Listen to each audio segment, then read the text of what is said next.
बिस्मिल्लाहिर्रहमानिर्रहीम। Welcome to my channel.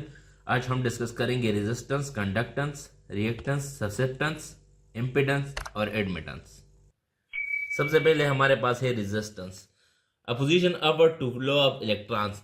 अगर हमारे पास किसी सर्किट में फ्लो ऑफ इलेक्ट्रॉन्स में अपोजिशन आता है तो उसमें हमारे पास रेजिस्टर होता है और उसके रेजिस्टेंस की वजह से उस सर्किट में इलेक्ट्रॉन फ्लो में अपोजिशन आता है। इसका रेसिप्रोकल हमारे पास कंडक्टेंस है। अगर ये रेजिस्टेंस इलेक्ट्रॉन को अपोजिशन देता है तो कंडक्टेंस इलेक्ट्रॉन को सिंप्लिसिटी, इजीनेस प्रोवाइड करता है इलेक्ट्रॉन्स के फ्लो में। कंडक्टेंस है simplicity offered to flow of electron. मतलब अगर हमारे पास कंडक्टेंस हो तो इलेक्ट्रॉन इजीली मूव करेगा, अगर रेजिस्टेंस हो तो इलेक्ट्रॉन जो है वो हार्डली मूव करेगा क्योंकि उसमें अपोजिशन होगा। तो कंडक्टर में इजीली फ्लो करता है और रेजिस्टेंस में हार्डली फ्लो करता है। अब हम डिफरेंस देखते हैं रेजिस्टेंस का और कंडक्टेंस का। पहला जो हमारे पास है वो है opposition to flow of electron in circuit. Flow of electron को सर्किट में अपोजिशन जो है वो रेजिस्टेंस देता है, ठीक है। कंडक्टेंस जो है easiness offered to flow of electron in circuit. Circuit में इलेक्ट्रॉन इजीली फ्लो करता है, उस वो कंडक्टेंस होता है। दूसरा है how much circuit resist current. Resistance में हम देखेंगे कि कितना रेजिस्टेंस पैदा करता है करंट के लिए एक सर्किट में। How much circuit conducts current, कितना एक सर्किट में करंट कंडक्ट करता है, मतलब इलेक्ट्रॉन फ्लो करता है।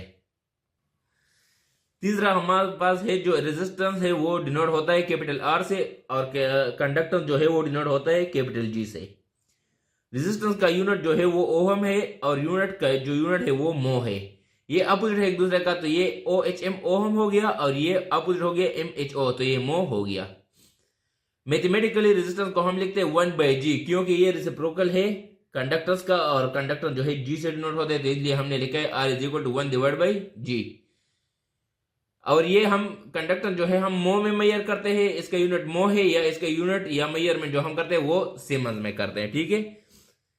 जिस तरह ये हमने देख लिया कि R = 1/G, तो ये अपोजिट है कंडक्टेंस का, तो ये हम लिख सकते हैं G = 1/R, तो ये दोनों इसके मैथमेटिकल फॉर्म है, ठीक है। तो ये हमारे पास हो गया रेजिस्टेंस और कंडक्टेंस का डिफरेंस और उसका डिफिनीशन, ठीक है। कि रेजिस्टेंस जो है अपोजिशन प्रोवाइड करता है इलेक्ट्रॉन फ्लो में और कंडक्टेंस जो है वो इजीनेस प्रोवाइड करता है फ्लो ऑफ इलेक्ट्रॉन के लिए, ठीक है। अभी हम देखते हैं रिएक्टेंस और ससेप्टेंस। जो अपोजिशन रेजिस्टर प्रोवाइड करता है उसको हम रेजिस्टेंस कहते हैं, और जो अपोजिशन इंडक्टर और कैपेसिटर प्रोवाइड करता है वो रेजिस्टेंस से डिफरेंट होता है और उसको हम रिएक्टेंस कहते हैं। डिफिनीशन में हम अगर देख ले तो opposition offered by inductor and capacitor is different from resistors and we called it reactance. जो अपोजिशन इंडक्टर और कैपेसिटर प्रोवाइड करता है वो रेजिस्टर से डिफरेंट होता है और उसको हम नाम देते हैं रिएक्टेंस, और रिएक्टेंस हमारे पास डिनोट होता है X से। अगर हम यहाँ पे देख ले तो यहाँ पे हमने लिखा है कि रेजिस्टेंस का जो अपोजिट है वो कंडक्टेंस है, रिएक्टेंस का जो अपोजिट है वो ससेप्टेंस है और इम्पीडेंस का जो अपोजिट है वो एडमिटेंस है। तो ऑलरेडी हमने अभी रिएक्टेंस देख लिया, अभी ससेप्टेंस देखते हैं। ससेप्टेंस जो है वो अपोजिट है रिएक्टेंस का, it is exactly opposite to reactance. तो ससेप्टेंस जो हमारे पास डिनोट होता है वो B से होता है और रिएक्टेंस जो डिनोट होता है वो X से होता है। तो हम ससेप्टेंस को लिख सकते हैं 1/X क्योंकि ससेप्टेंस रेसिप्रोकल है रिएक्टेंस का। तो डिनोट होता है B से और मेजर होता है मो में या सीमेंस में, ठीक है। अभी हम थोड़ा डिफरेंस देखते हैं रिएक्टेंस का और ससेप्टेंस का। रिएक्टेंस हमारे पास है circuit reaction against change in current over time. Circuit हमारे पास क्या रिएक्शन शो करता है जब हमारे पास चेंज आता है करंट में टाइम के साथ, ठीक है। और यहाँ पे ससेप्टेंस में जो है circuit allow the changing current, यहाँ पे चेंजिंग करंट सर्किट अलाउ करता है चेंजिंग करंट को, ठीक है। यहाँ पे जब करंट चेंज होता है टाइम के साथ तो सर्किट रिएक्शन शो करता है रिएक्टेंस में, और ससेप्टेंस में सर्किट अलाउ करता है करंट को चेंज करने। क्यों, मतलब ससेप्टेंस और रिएक्टेंस में ये डिफरेंस है कि रिएक्टेंस जो है रिएक्ट करेगा जब करंट में चेंज आएगा और ससेप्टेंस जो है वो कोई रिएक्ट नहीं करेगा, वो अलाउ करता है कि करंट में चेंज आ जाए। यहाँ पे हमने एक सर्किट लिया है और उस सर्किट में हमने एक रेजिस्टर और एक इंडक्टर शो किया है, ठीक है। तो इस सर्किट में हमारे पास रेजिस्टेंस भी है और इंडक्टेंस भी है, तो ये हमारे पास जो अपोजिशन पैदा करेगा वो 2 टाइप का करेगा, रेजिस्टेंस का और रिएक्टेंस का। तो ये दोनों के कॉम्बिनेशन को हम एक सुटेबल नाम देते हैं जिसको हम इम्पीडेंस कहते हैं, और इम्पीडेंस डिनोट होता है Z से। तो यहाँ पे हमने लिखा है circuit consist of both resistor and inductor, circuit में दोनों रेजिस्टर और इंडक्टर है, so it will offer both type of opposition. तो ये दोनों किस्म का अपोजिशन जो है ऑफर करता है, रेजिस्टेंस एंड रिएक्टेंस, रेजिस्टेंस जो रेजिस्टर की वजह से और रिएक्टेंस जो इंडक्टर की वजह से। It is combination of both, ये दोनों का कॉम्बिनेशन है, so there is another suitable word called impedance. तो फिर इसके लिए हम एक अलग सुटेबल वर्ड यूज करते हैं जिसको हम इम्पीडेंस कहते हैं, और इम्पीडेंस डिनोट होता है जेड से।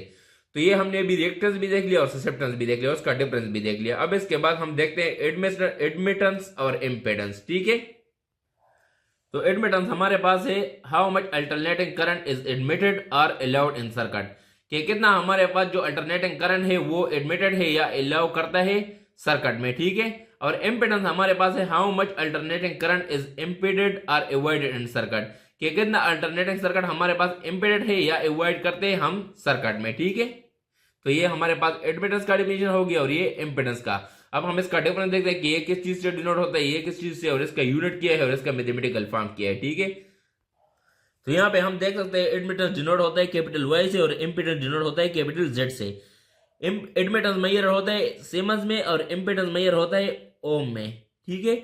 और इसका एडमिटेंस का मैथमेटिकल फॉर्म जो है वो y is equal to 1 divide by z है, और इम्पीडेंस का मैथमेटिकल फॉर्म जो है z is equal to 1 divide by y है। तो ये हमारे पास हो गए सब रेसिप्रोकल एक दूसरे के। उम्मीद है आपको समझ आया होगा। ये एक सब्सक्राइबर ने कमेंट किया था और उसका ये सजेशन था कि इस पे एक वीडियो बनाया ताकि हमें समझ आ जाए, तो ये उसके लिए मैंने स्पेशल वीडियो बनाई है। अगर आपको भी किसी टॉपिक में मसला हो तो आप कमेंट करके मुझसे पूछ सकते हैं, मैं आपके लिए स्पेशल वीडियो बनाऊंगा। Thank you for watching.